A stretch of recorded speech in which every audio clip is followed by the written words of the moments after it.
Individu, kelompok, hubungan sosial. Individu. Pengertian. Kata individu berasal dari bahasa Latin yaitu individuum, berarti terbagi atau kesatuan terkecil. Jika didefinisikan, individu berarti orang, seseorang, atau perorangan. Antara individu satu dengan individu lainnya memiliki perbedaan. Perbedaan tersebut berupa watak dan karakteristik yang dimiliki tiap individu dan diperoleh sejak individu tersebut dilahirkan. Individu membutuhkan orang lain dalam rangka memenuhi kebutuhan hidupnya.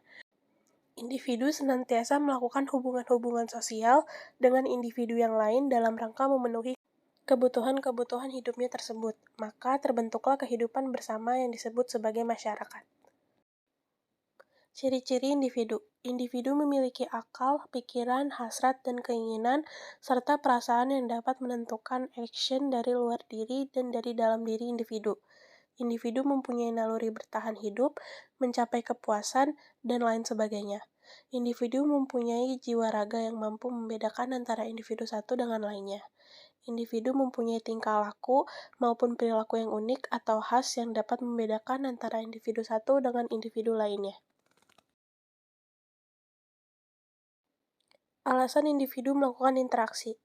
Mewujudkan fungsi reproduksi seperti keturunan, memperkuat diri, memiliki keuntungan, dan memiliki kesamaan nilai dan peran.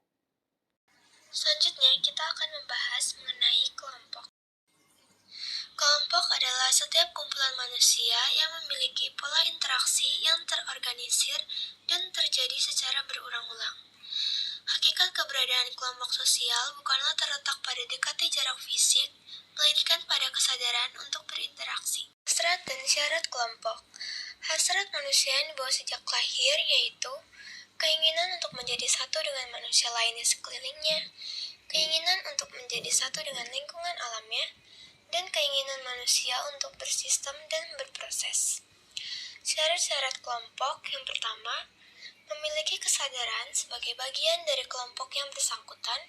Yang kedua, ada hubungan timbal balik antara anggota yang satu dengan yang lain. Yang ketiga, ada faktor pengikat yang dimiliki oleh anggota kelompok seperti kepentingan, tujuan, dan ideologi yang sama. Dan yang keempat, memiliki struktur, tujuan, dan pola perilaku yang sama. Hubungan sosial. Pengertian. Hubungan sosial adalah hubungan yang dilakukan oleh dua orang atau lebih. Unsur mendasar dari hubungan sosial adalah interaksi sosial. Interaksi antar manusia terjadi karena manusia saling membutuhkan. Interaksi sosial adalah hubungan timbal balik berupa aksi saling mempengaruhi antar individu, antara individu dan kelompok, dan antar kelompok.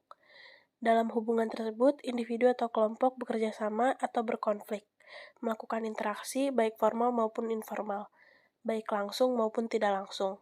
Dalam interaksi sosial, salah satu pihak memberikan stimulus atau aksi dan pihak lain memberikan respon atau reaksi. Syarat interaksi sosial. Kontak sosial. Kata kontak diturunkan dari bahasa Latin, kam yang berarti bersama-sama dan tangere yang berarti menyentuh.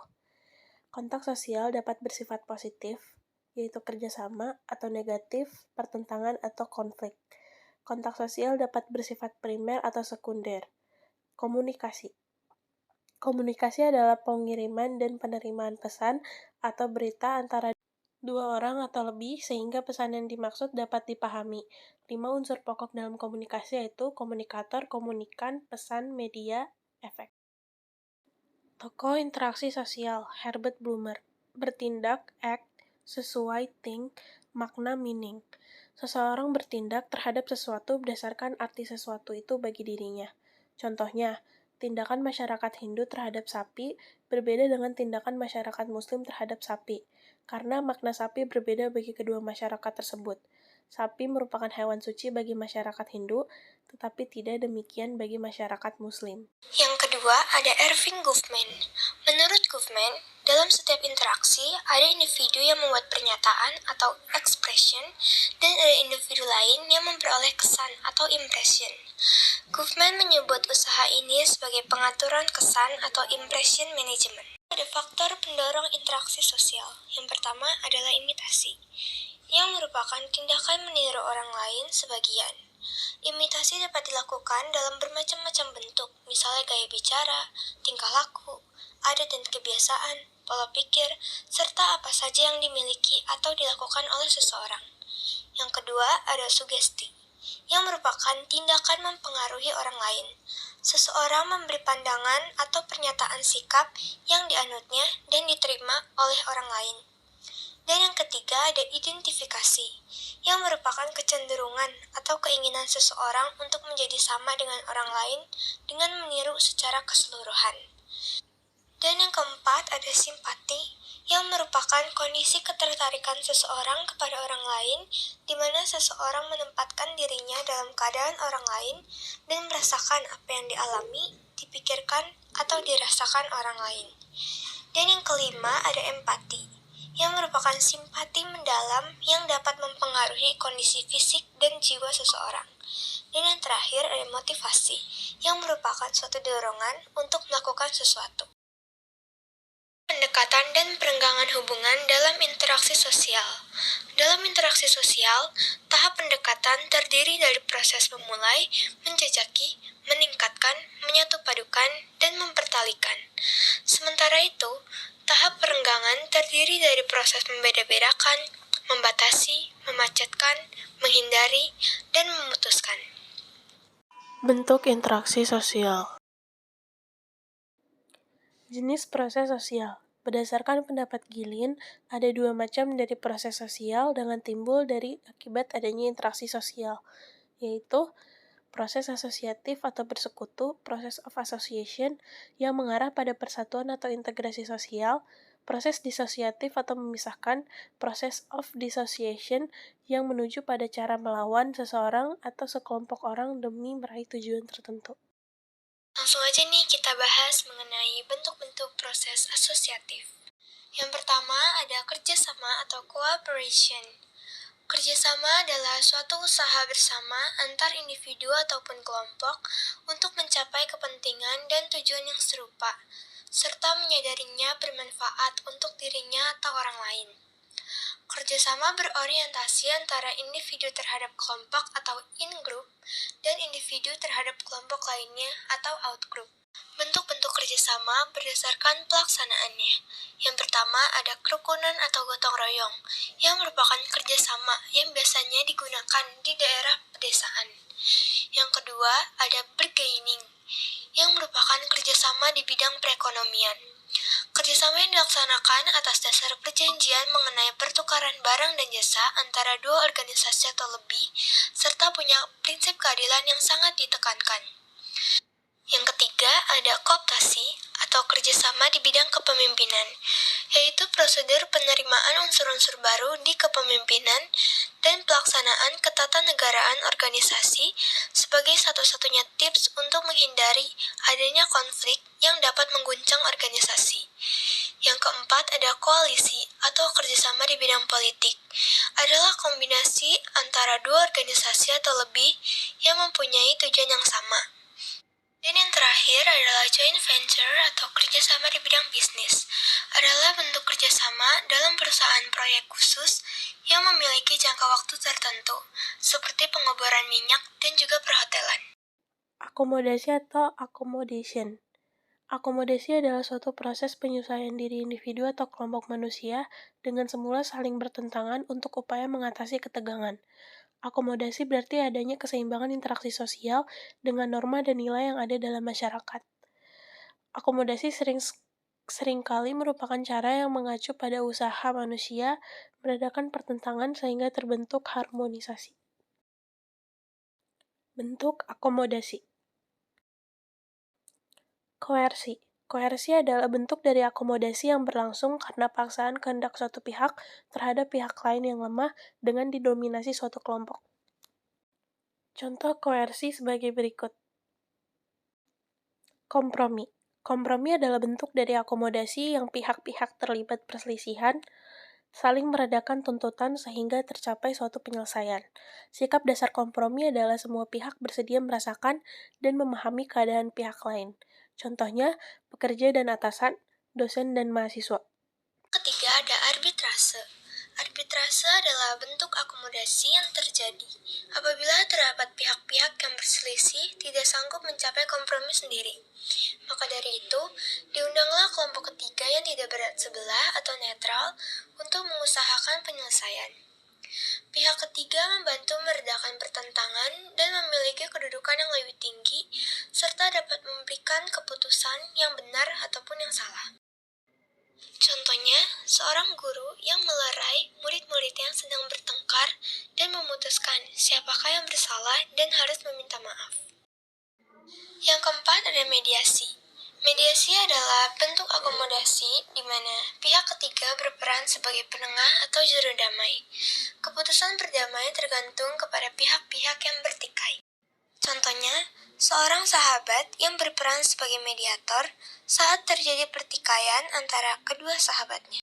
Toleransi adalah bentuk akomodasi tanpa adanya persetujuan resmi karena tanpa disadari dan direncanakan. Adanya keinginan untuk menghindari diri dari perselisihan yang saling merugikan.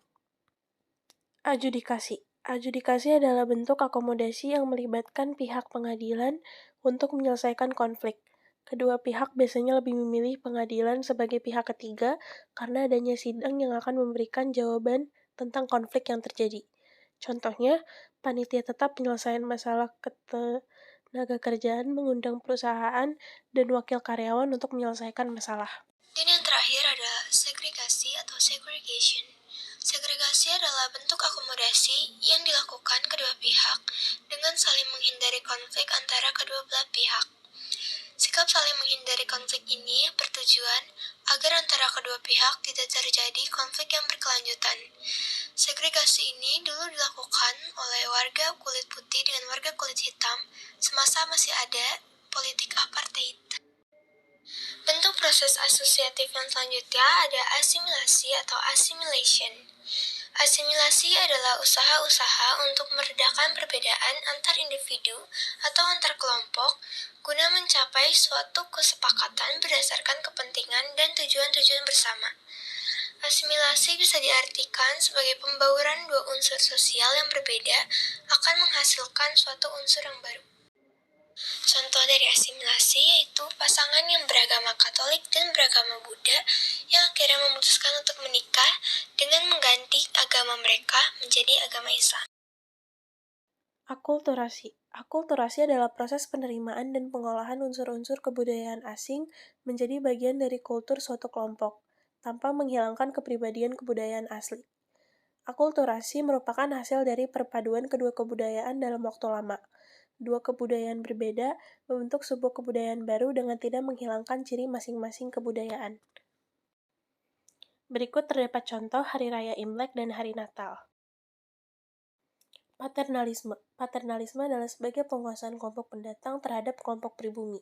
Contoh paternalisme adalah penjajahan yang dilakukan oleh Belanda terhadap bangsa Indonesia. Lalu selanjutnya ada proses disosiatif. Yang pertama ada persaingan atau competition. Persaingan merupakan proses sosial ketika terdapat kedua pihak atau lebih saling berlomba melakukan sesuatu untuk mencapai kemenangan tertentu. Persaingan terjadi jikalau beberapa pihak menginginkan sesuatu dengan jumlah yang terbatas ataupun menjadi pusat perhatian umum, seperti ribuan remaja yang bersaing agar masuk jajaran 12 besar penyanyi idola. Pertikaian. Pertikaian adalah proses sosial sebagai bentuk lanjut dari kontravensi. Dalam pertikaian, perselisihan sudah bersifat terbuka. Pertikaian terjadi karena adanya perbedaan yang semakin tajam antara kalangan tertentu dalam masyarakat. Kontravensi. Kontravensi adalah sikap menentang dengan tersembunyi agar tidak adanya perselisihan terbuka. Kontravensi merupakan proses sosial dengan tanda ketidakpastian, keraguan, penolakan, dan penyangkalan dengan tidak diungkapkan secara terbuka. Penyebab kontravensi adalah perbedaan pendirian antara kalangan tertentu dan pendirian kalangan lainnya dalam masyarakat ataupun dapat juga pendirian menyeluruh masyarakat. Yang kelima, yaitu pertentangan atau konflik. Pertentangan atau konflik adalah suatu perjuangan individu atau kelompok sosial untuk memenuhi tujuannya dengan jalan menantang pihak lawan. Konflik biasa terjadi dengan disertai ancaman atau kekerasan. Konflik terjadi karena adanya perbedaan pendapat, perasaan individu, kebudayaan, kepentingan baik kepentingan individu maupun kelompok, dan terjadinya perubahan-perubahan sosial yang cepat dengan menimbulkan disorganisasi sosial. Oke teman-teman, sekian video pemaparan materi dari kami. Mohon maaf jika ada kesalahan ataupun kekurangan. Semoga bermanfaat. Thank you for watching.